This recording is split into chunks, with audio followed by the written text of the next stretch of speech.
Hello everybody and welcome once again to my 12 win analysis series. I'm Shady Bunny and today we will be talking about a Warlock run. It is a co-op run, as you might see from the little Skype icons below on the screen. This was done with a share screen, so for those of you that have never done a co-op arena or haven't seen one, we use either Google Hangouts or Skype to share the screen in the draft, and then I spectate the games on the Hearthstone client itself. Because unfortunately, Hearthstone itself doesn't have a feature to spectate the draft. There we go, guys. Let's jump right in. First of all, I want to say that Warlock is one of the most consistent classes I have found, simply because the hero power allows you to take a lower quality deck with a decent curve to a high result. Because as long as you have a decent curve, couple 1-drops, 2-drops, 3-drops, 4-drops, and you can push your opponent off the board, you can just refuel later on with that hero power. So very fun, consistent class.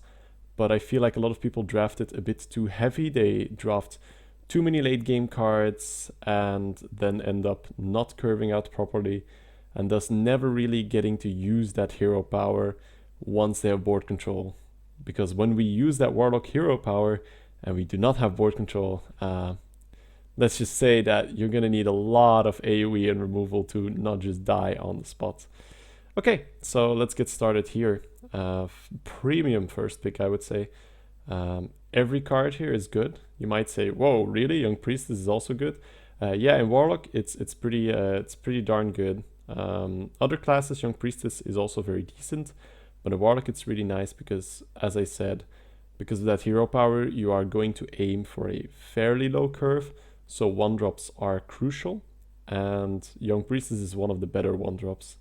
Especially if you coin double 1-drop, she gets to go to work straight away.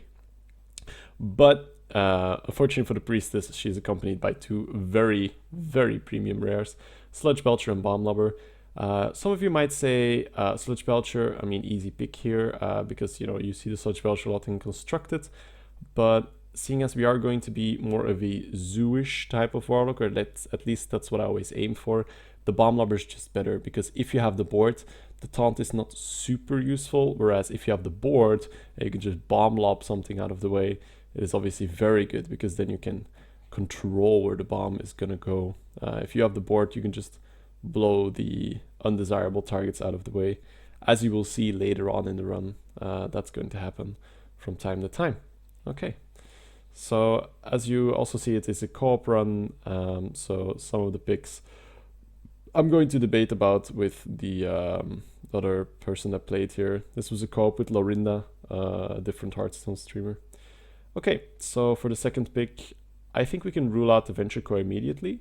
It's between the Amani and the Gilblin, and I would pick the Amani here for the same reason as I've mentioned in the video. It's that Dread Infernal is actually a very sweet combo with Amani. There's also a couple other things that you could end up doing. You could end up Mortal Coiling your own Amani. It's not something you're going to want to do, but it's an option to deal that 5 damage.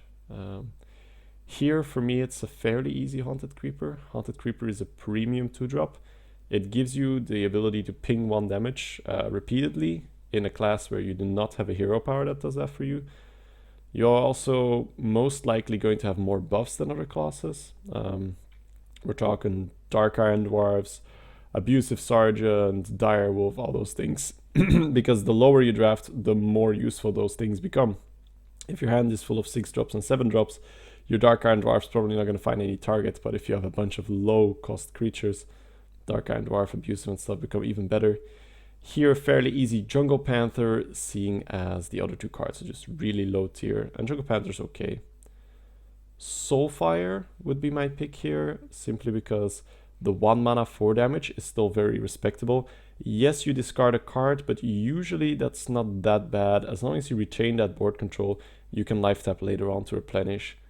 Unlike Succubus, Soulfire is actually worth discarding a card for 4 damage on demand. Here, it's a toss-up between River Croc and Volcanic Drake. We ended up with Volcanic Drake, which paid out really nicely, as you will see later on. But In the draft itself, we were also saying that we didn't really like Volcanic Drake when it got released, but as you got to playtest it a little bit here and there are these scenarios where you're just like, holy damn, I can get this Volcanic Drake out for 1 mana, 2 1 mana. Like, usually it's going to be a 4 mana card if you are in a class that is very spammy, uses a lot of low cost minions. So then I'm thinking about a Rogue or a Warlock in particular. So Volcanic Drake, I feel, in these two classes does get quite a bit better than in the other classes, and it's just strong to use after, say, you've implosioned and then you trade off all your imps and then hoop, suddenly there's a dragon for free.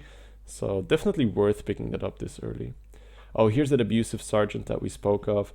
Definitely not going to pass that up. Buffs in a Warlock are even better than in other classes. Excuse me, guys.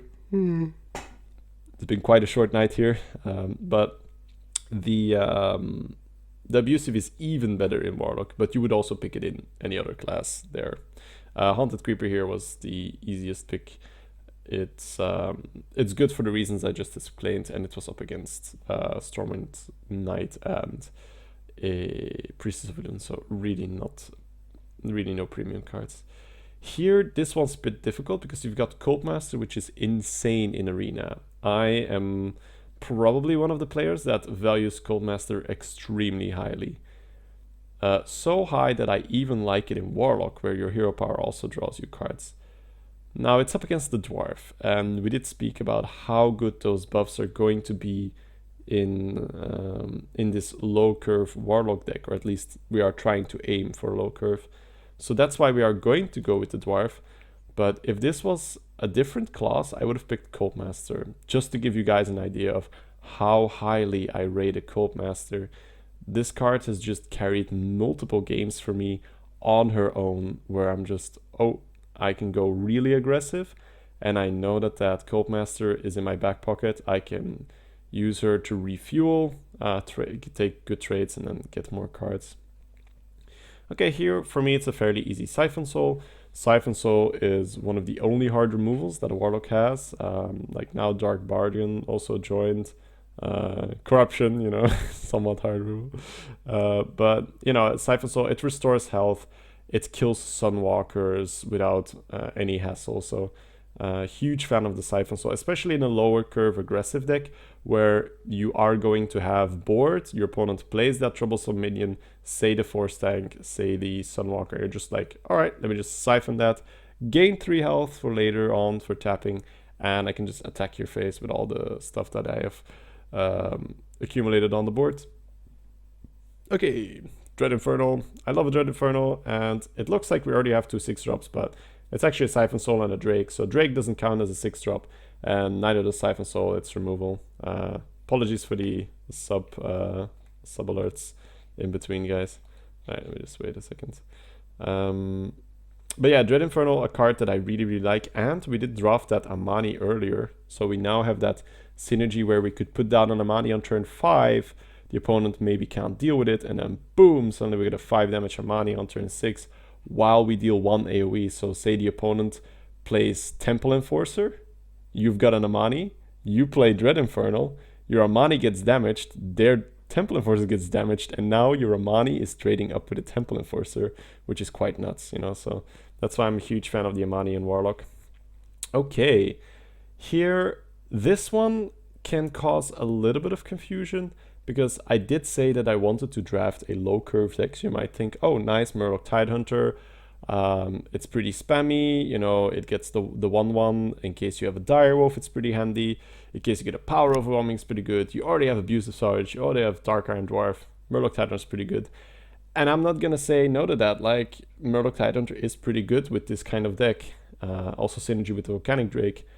But one of this deck's weaknesses is that you are going to struggle with AoE removal. Now, because you're a Warlock, you can sometimes draw your way out of it, where, you know, they use Flame Strike, you lose 5 dudes. But it's not necessarily the amount of cards that you're going to lose, it's the amount of pressure that you lose. because usually these decks that draft a lot of AoE, they will just have higher quality cards than you in the end, and you might just not get, I don't know, it's hard to win the game after your entire board gets destroyed. So I actually really like Frostwolf Warlord because it allows you to use that early game advantage that you built up by having those 1-drops, by having enough 2-drops, by having buffs for those early guys. So what I'm trying to say here is that Warlock is very likely to get the board because you are able to draft a very aggressive curve. Other classes can't afford to draft 5 1-drops because they will run out of steam later. Warlock can draft 5 1-drops, and you can just be like, oh, I mean, if I draw a 1-drop in the end game, I'll just tap, get another card, right? I mean, it's this unique ability that the Warlock has that allows them to draft that aggressive curve. And by having that aggressive curve, you should get board control. And by having that board control, obviously Frostwolf Warlord becomes really good. And then when you have that massive board, you can slap the Frostwolf Warlord down, and suddenly they no longer have this universal answer. They can't just Flame Strike you. They're gonna need Polymorph and Flame Strike, right? Or, you know, say if you're in different classes against the Warlock, they're gonna need Hellfire and Siphon Soul. So it's these things that I'm really concerned about. I'm already thinking about how we are going to close out games and looking at how this deck is developing itself. And then for me, this Warlord just seems a very natural pick. But once again, I think it's really important to really explain the thought process that comes through, because just like this all comes from the fact that we can draft more 1-drops than other classes, which is kind of silly. You'll see that it's some picks will probably also be a bit controversial, but the deck performed really nicely. It was super smooth, and I definitely want to share this with other people so they can try out this style. I think it's an extremely entertaining type of deck to play. All right, there we go. All right, this one, pretty easy. The North Sea Kraken, you might say, that doesn't really suit a low curve Warlock deck, and you're right. A 9-drop doesn't quite suit it, but it's just that damn good. I'm not a huge fan of having 2. I've had 2 in a Paladin deck where you've got some AoE, you can stall the game out. So I'm okay by having 2 if you have the kind of deck for it, you know, the deck that just wants to take you to the late game. But this kind of deck, 1 North Sea Kraken is definitely welcome. You won't always make it to turn 9, but when you do, this baby just usually wins you the game. North Sea Kraken, really, really good. Okay, here for me it's a fairly easy Blood Imp. It's those 1-drops that we spoke about. Nerebar Weblord kind of blocks a lot of our battle cries, the Dwarf, the Abusive, etc. Couple Geomancer doesn't do much. And Blood Imp is surprisingly useful. Say that you play a Blood Imp on turn 1, they play a Bloodfen Raptor, you play a River Croc. Suddenly a River Croc's a 2/4 and can trade beneficial with their Raptor, and that effect just keeps repeating itself. And that's a pretty big thing why Blood Imp is good, because you might look at the stats and you're like, this thing doesn't do anything, but it's the fact that it makes your other cards so annoying to deal with, because Blood Imp, it essentially puts you a little bit ahead of the curve. Instead of playing a 2-drop, you're now playing a 2.5-drop. Right? Instead of playing a 3-drop, you're now playing a 3.5-drop. In other cases, it's just downright promoted to a 4-drop. Let's say you're playing an Ogre Brute that gets buffed. Suddenly you have a Yeti. Oh, damn. I mean, you got quite an unreliable Yeti, but you got a Yeti, right? So Blood Imp is surprisingly useful. Okay, here we'll pick up the Capture to your Mongar. I really like that card. Just the fact that it has 9 health makes it super sticky. Very good to play into AoE. Very good to play when you're ahead on the board and then cash in on the body. What I mean with that is that this card kind of acts like a slow removal spell. It's going to kill something, and then it's going to kill another thing, and then it's going to kill another thing, assuming that, you know, the threats aren't hitting him for 5 damage or more.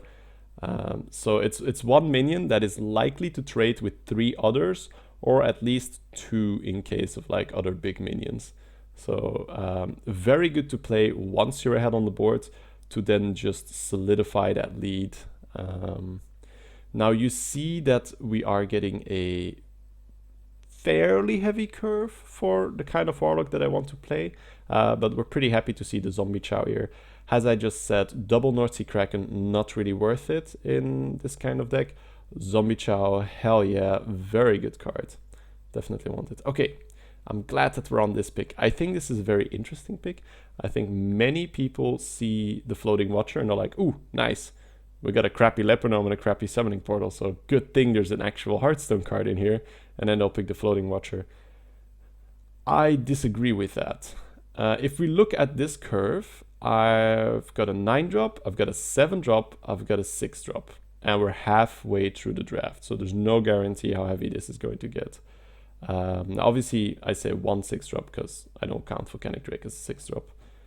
So right now this deck looks okay in the big guy department, and Floating Watcher for me is a 7-drop. I'm not going to pay 5 mana for a 4/4. I'm going to pay 7 mana for a 6/6 that keeps growing.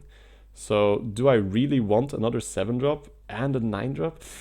No. Now you might say, but Shady, what if you get a Void Caller? Isn't it really good to get a Floating Watcher out of a Void Caller? That's true. But I already have a Dread Infernal in case you pick that up, and since TGT, it is just way less likely to get that Void Caller synergy going. And there's a perfectly good Leper Gnome right next to it, which is exactly the point that I made earlier. Because of your hero power, you can draft a really aggressive curve. That Leper Gnome is going to block your opponent's Bloodfen Raptor. That Leper Gnome is going to help you get yourself an abusive target. It's going to help you spend all your mana every time. And yes, you run out of steam slightly faster by drafting more 1-drops, but that's okay. Once you have the board, you're not very likely to take a lot of damage, so you can just tap behind having that board and keep flooding new cards on the board. So that's why I really liked the Leper Gnome here, and it was not a tough call for me at all. I kind of enjoyed this pick because it basically illustrates of how I like to play my Warlock and why I think Warlock is such a good class. All right, easy Wrathguard here. We need 2 drops. It's a 4/3 for 2. The downside of taking the damage is usually not that bad. It's going to hit you for 3 usually, right? 3 to 4 damage is what you'll take. And that's just not that bad. You might say, but what if they have a Shield Slam for 20? I mean, like, if you're playing against the Warrior, first of all, he needs to have Shield Slam. Second of all, if the guy has 20 armor, you're probably not doing it right in Arena, right? There's not going to be Armor Smiths and the shield blocks, etc. So don't be too afraid of the Wrathguard. It's usually just going to be a really cost-efficient minion. Boneguard Lieutenant, pretty easy here. Cavalry Raider is just a worse Floating Watcher, essentially, because it's not going to grow when we Dread Infernal. And I already didn't want the Floating Watcher, so that's easy, case closed. And Venture Co. is one of the worst minions in the game, in my opinion. I know other people respect the Venture Co. a bit more. It's especially because of my drafting style. I love drafting low. I love drafting a lot of small guys, and then having to pay attacks of 3 per minion is obviously game breaking. Now, the other part of the Venture Co. is that most people just play wrong against the Venture Co. They kill it the moment it gets on the board because, like, oh, I don't want to get hit for 7. But a good player will abuse the Venture Co. and it will the good player will not kill off the Venture Co. and will actually not give you a chance to kill off your own Venture Co. mercenary, thus taxing you for 1 and possibly 2 turns. Now that means that you've paid 5 mana plus 3 plus maybe an additional 3. That's 8, potential 11 mana for a 7/6. That is just not worth it in my opinion. Now I do realize that if you draw it, once you're on 10 mana or you're in a top deck war, obviously it's going to be better than a regular 5-drop. There's no argument there. But I don't like to draft a card just because it's not terrible in top decks, right? I like to draft cards because they're good on curve. All right, let's move on to the next pick. We've got a Dreadsteed, a Dark Bargain, and a Sideshow Spell Eater. Dark Bargain is really good. It's crazy good. Destroy 2 random enemy minions, discard 2 random cards. That's just really good because at that stage of the game, you're usually not going to have that many cards in your hand anyway. And this is what Warlock sometimes struggles with, is when your opponent puts down these big guys, Iron Bark, and you have to ram 4 guys into the Iron Bark. While if they put a second minion down, Dark Bark is just like, oh, let me just whoop, take those minions away from you. Excuse me.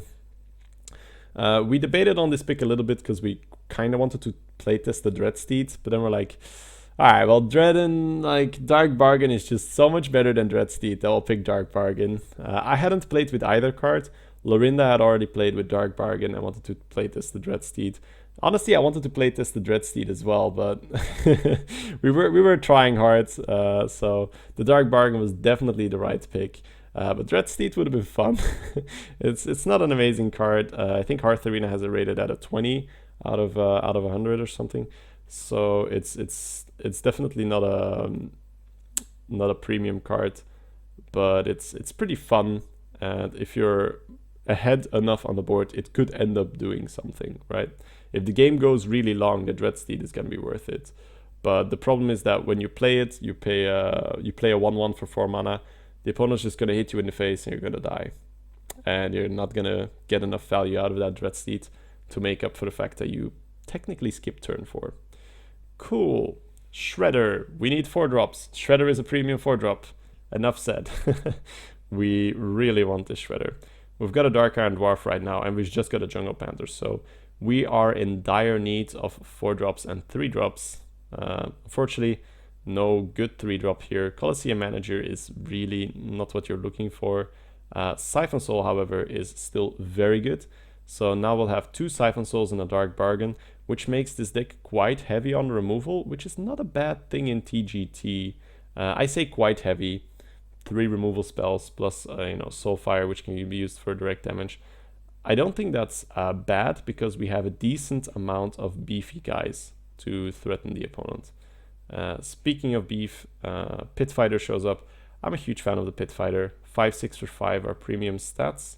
Compare that to the 4/4 of the Floating Watcher. Now obviously you're supposed to play it on 7, right? But just making my point of that there are many better 5-drops out there. You could say that Goblin Stalker is also a pick here, but if I look at our 2-drops right now, I'm not too scared. We've got 5 playable 2-drops and enough 1-drops that we do not have to pick this Goblin Stalker.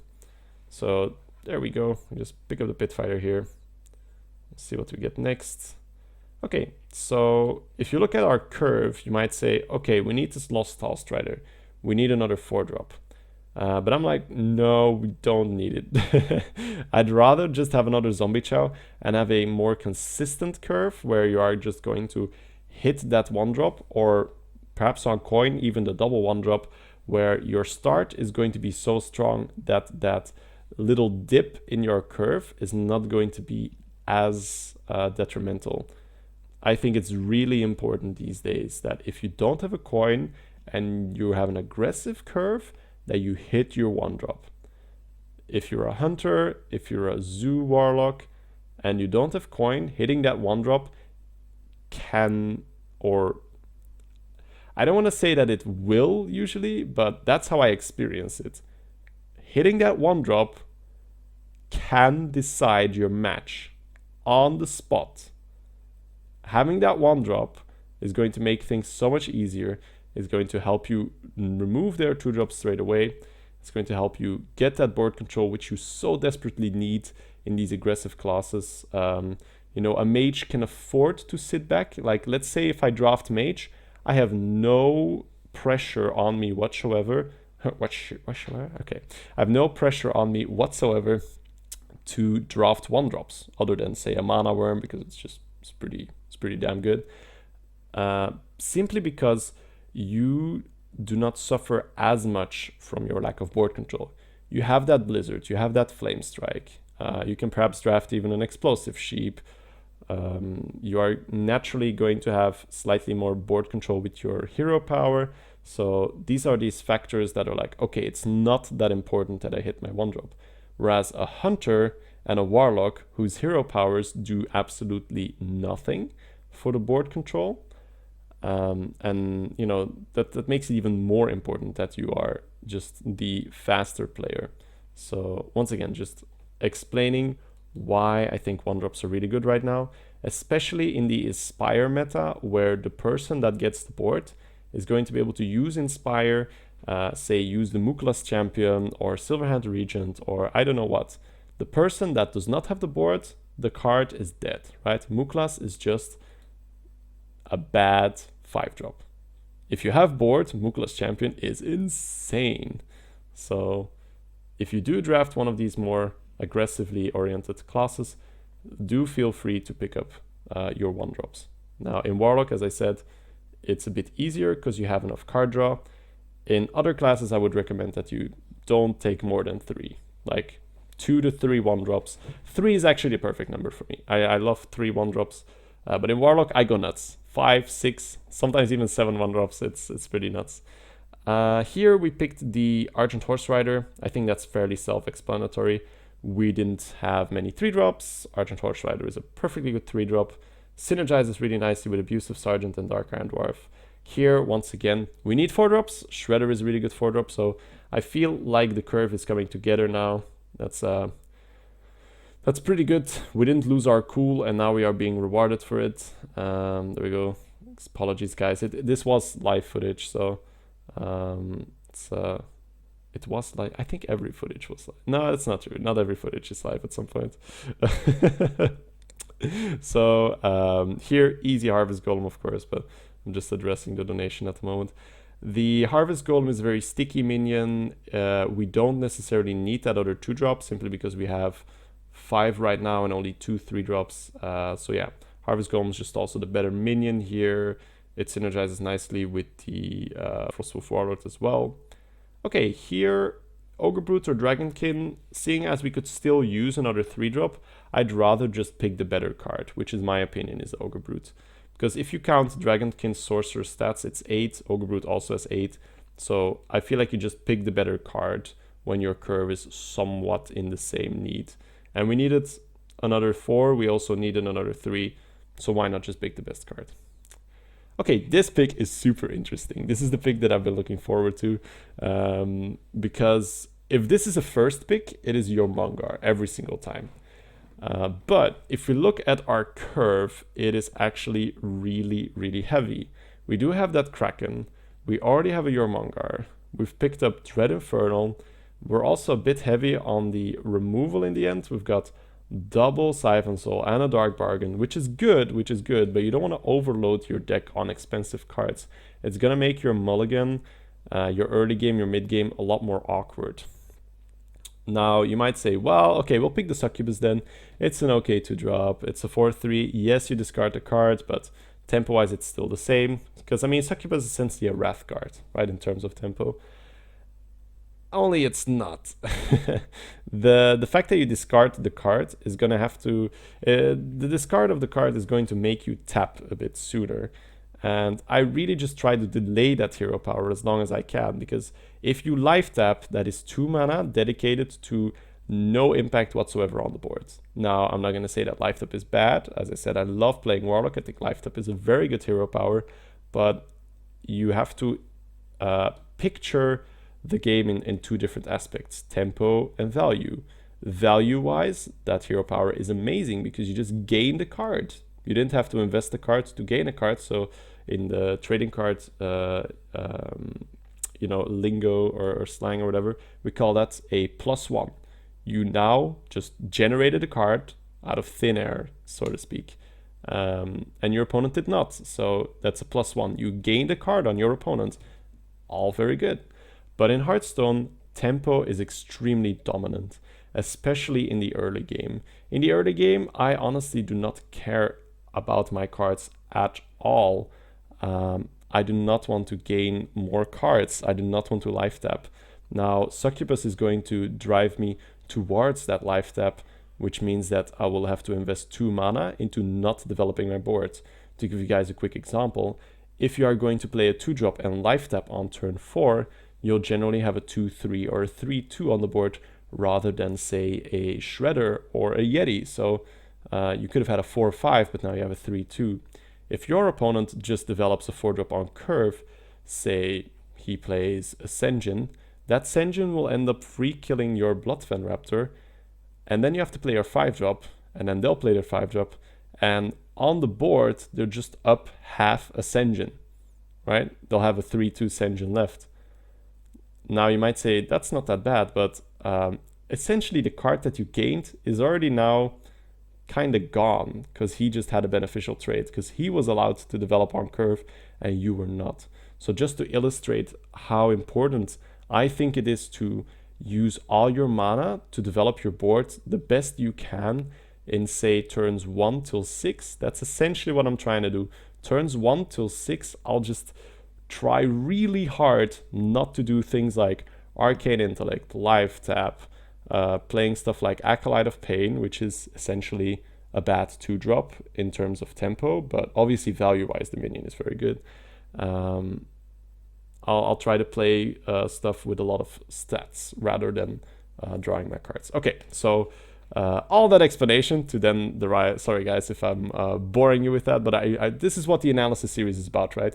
This is me taking my time to give you guys as good as possible of a insight in my logic, because right now I feel like I'm actually very fluent at the game. I feel like I'm getting it, right? I'm seeing what I need to do to win with particular classes and then executing it properly. I actually want Corruption. So Corruption here, it's 1 mana and destroys a minion. Now you might say, well, but if you do it on a minion, he's just going to trade into one of your minions, right? And then the Corruption won't do anything. Well, first of all, you force his hand. You make him trade when sometimes he doesn't want to trade. What does that do? That means that the minion is not hitting your face, which as a Warlock is always interesting. You're not going to lose health, which means you can life tap later on. The minion is probably not going to die when it trades into one of your minions. Say that you've got 2 2-drops on the board and your opponent has a 4-drop. If you then put a Corruption on that 4-drop, he will be forced to trade the 4-drop into one of your 2-drops. Say he kills your Bloodfen Raptor with the Yeti. You know, I'm always coming on the same minions, kind of the same example, but it's easy for the math, right? That means that your Corruption dealt 2 damage to the Yeti and preserved 4 life total, because your opponent is forced into a trade rather than going face. Now, there's no telling whether he would have gone face or not, but in all, that is not that bad. Now, don't get me wrong, I'm not going to say, hey, Corruption is a top tier card, but the picks we had were pretty bad considering our curve. We couldn't fit the Armongar, and we don't want to lose tempo with the Succubus. So their Corruption would have acted as an Arcane Shot. 2 damage to the Yeti, and you trade in your Bloodfen Raptor. Arcane Shot is not a terrible card. Now, there are also going to be scenarios where your opponent puts down a Force Tank and you're just like, here, enjoy a Corruption. And he's like, oh, crap, what happened, right? So there are times where Corruption is actually going to be one of the best cards that you could have had at that time.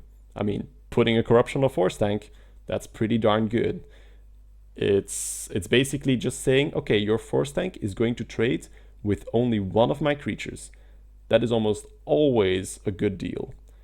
Now, there are going to be times where you're ahead on the board and this Corruption is just going to sit in your hand to do nothing, but that's normal, right? We can't expect Corruption to suddenly be a top tier card when, it's been regarded as really bad for a long time. But I'm just trying to experiment with this card a little bit more, drafting it a bit more often. And as you will see in the run, it's really not that useless. It does its thing. Okay, cool. So last pick, really controversial. This pick, super easy. I mean, Implosion, we all love the card. Sometimes we hate the card when it rolls a 2, but when it rolls a 4, we love the card. When it rolls a 3, we usually still love the card. It's just very efficient, dealing damage while summoning minions on your side, especially with those 1/1s. We're going to have Abusive Sergeant, we're going to have Dark Iron Dwarf to buff them, we're going to have Frostwolf Warlord to enjoy from these extra minions, we're going to have Volcanic Drake to enjoy from these extra minions. So there's really no reason not to pick Implosion. Really good card. Okay guys, so let's have a look at the deck here. I'll start at the bottom here. So we've got one 9-drop, the North Sea Kraken, we've got one 7-drop, and then one 6-drop. So that's 3 heavy late game cards, and Volcanic Drake somewhat more of a mid game card. So 3 heavy late game cards in terms of threats. I think the Warlords could be counted among them, but it's not going to be super heavy because oftentimes a Warlord can come out at turn 5 as a 6/6, which is, it's not uncommon in Warlock. Sometimes even a 7/7, let's say if you pop a Creeper. Now we're going to have good removal, really good removal for this kind of deck. 2 hard removals with the Siphon Soul, and then Dark Bargain, also hard removal but not as reliable. You're not always going to want to discard cards, you're not always going to have 2 minions on your opponent's side of the field. Very good quality in the 5 slot. Pitfighter, Warlord, Bomb Lobber, nothing wrong with that. 4 slot is slightly under what I want it to be. I think having 4 reliable 4-drops is perfectly fine, but we've got Implosion and we've got 3 really top tier 4-drops, so there is really no bad feeling there. Turn 3 is perfect. We've got 4 things that we can play on turn 3. Harvest Golem, Jungle Panther, Ogre Brute, and Horse Rider. You might say, what do you mean with a 3-drop that you can play on turn 3? Every 3-drop you can play on turn 3. Acolyte of Pain, not really something you want to play on turn 3. It's not something you want in Warlock anyway, but it's only a 1 and 3. So in tempo, in terms of tempo, it's not that good. But all these minions, they're kind of meant to be played on turn 3. Turn 2, also very solid. 2 Creepers, Wrathguard, Boneguard Lieutenant, and Amani Berserker. So once again, slightly underdeveloped. I think 6 2-drops is the perfect number, but here is why it's not that bad. We've got ample 1-drops, and I feel really comfortable in a deck with a lot of 1-drops in a Warlock. We've got 1, 2, 3, 4 1-drops that we want to play on turn 1, and then Abusive Sergeant, which is really not that bad to play on turn 1. And then, of course, a little bit of flex cards with Corruption, Soulfire. So guys, that was it for the Warlock analysis. I hope you guys really enjoyed this. As always, I'm going to be releasing the games of this run daily, so one by one. So stay tuned for that. Thanks you guys. Thank you so much for watching, guys. If you enjoyed it, do subscribe to the YouTube channel and check out the Twitch channel if you haven't already. All right, guys. Have a great day.